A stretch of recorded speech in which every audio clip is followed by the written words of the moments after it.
definitely a recreation. Basically, those people who are not into competitive sports get to play sports more. Those people who are intimidated to come to training, or feel scared that they'll be left out or they'll be put into B teams or C teams, which really demotivates them. That is something I'm totally against. And the second long-term goal would simply be to build the sports spirit in Ashoka so that people come to watch matches, cheer for their teams, because that does not really happen. Either people have academics, or they're sleeping, or they're in Delhi, which is really not a good thing since the teams really need support. The sports teams of Ashoka aren't on the college map of India as such. So one of our goals as the sports ministry will be to put Ashoka's name out there. For this, what we have in mind is to invite more colleges for our sports events. So we want like more sports, like more festivals like Agnipath, so that we invite more people, and then in turn get invited by more colleges and universities, so that the teams of Ashoka are known outside of this little Sonipat circuit, as you may call it. What Sunil sir and I were discussing is that, so the area in front of the gym, which comprises of the TT tables, so the TT tables could be shifted from there to a smaller place, and that place could be converted into a gym, because the gym is something which a lot of students use, and especially 500 incoming students, a lot of them will use that also. But the problem does not end with the gym. It's about every sport. So what we were thinking is that students might need to, and this sounds like a tricky move, but students might need to book slots batch wise, that batch of 2019 plays from this time to this time, and of course at some particular days they play together, because what's important about training is that for training you need individual attention. That's why even classes, discussion sessions of 10 students each, so which is why we need to make sure that proper training happens only with a small number of students. So therefore the slot booking thing is one thing we felt was really important. Apart from that, we're still thinking, and let's hope something works out soon.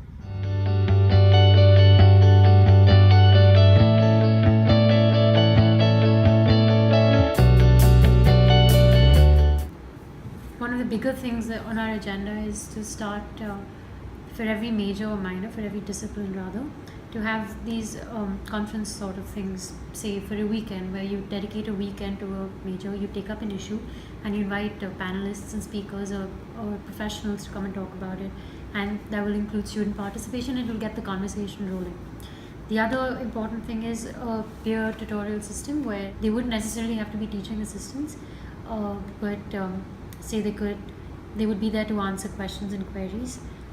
Other than that, we're just going to work on making the loop and the structure of the academic advisory board more efficient, in the sense that it would engage more with the students and get back to the professors regarding whatever problems and queries that the students have. When I spoke with Professor Gill earlier this week, he also said that the class sizes for foundation courses is rather large, and just me saying a lot to the higher authorities is not going to be enough, and there has to be student initiative taken about this, and the students need to create a voice about their concern for what the class size is really like and how it's not conducive to learning.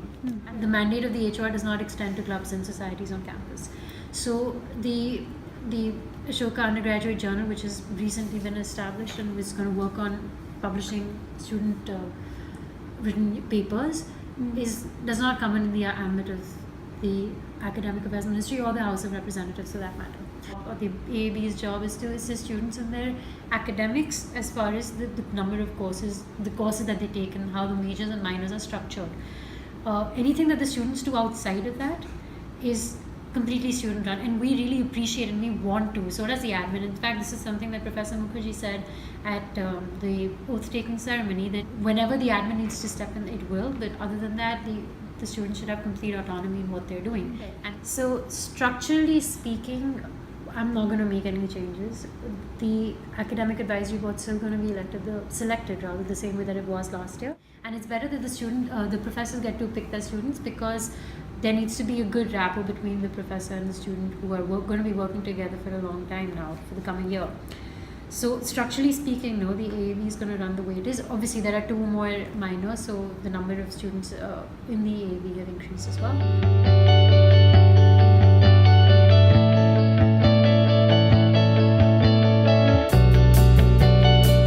I think the number one pressing concern would be water usage at Ashoka. A lot of watering happens in the daytime, and that invariably wastes a lot of water.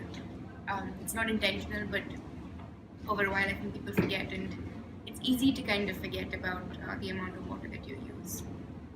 You don't even need actually that much pressure in taps and showers. I think that's something we can work towards. I mean, just reducing that. Plus, Priya sent that link.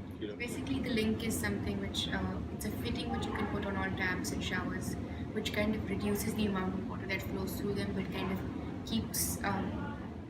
It's kind of like a spray that comes out rather than a strong drip.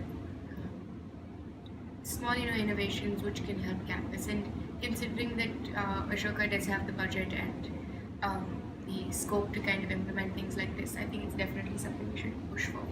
Start now. I think involvement in itself, in terms of greater commitment, can really help us do better things, because last year people weren't as involved with the ministry, at least in terms of how much they could commit. So there'll be some, and then it becomes really difficult to actually expand the mandate and do multiple projects at the same time, which is why we kind of introduced a different structure this year.